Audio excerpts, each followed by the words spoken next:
Më ka bërë gjithmonë përshtypje që domethënë shoqëri njerëzore që kanë jetuar shumë larg njëra tjetrës dhe ndoshta s'kan patur kontakte me njëra tjetrën, kanë arritur të krijojnë gjëra shumë të ngjashme. Kjo është interesante sepse lidhet pikërisht me një nga temat klasike të antropologjisë. E para, për aftësinë krijuese të grupeve njerëzore, pra si ka mundësi që njerëzit që nuk kanë qenë kurrë në kontakt me njëri tjetrin kanë prodhuar praktika të ngjashme.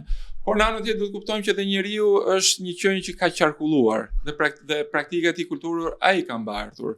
Vetë po themi dalja nga Afrika, shpërhapja Homo sapiens në territore dhe pushtimit pastaj të gjithë globit praktikisht, është pjesë e këtij rrugtimit që emigracioni në anën tjetër është një ndër shenjat kryesore nëpërmjet cilave njeriu ka mbijetuar dhe jo vetëm ka mbijetuar, por ka krijuar dhe realitete të mundshme, ka krijuar realitete të cilat e tejkalojnë gati vetë ekzistencën e natyrës. Kultura është mbartur dhe është përhapur nëpërmjet kontakteve që njeriu ka bërë me të ngjashmit. Dhe këto kontakte jo detyrimisht janë kontakte të paqta.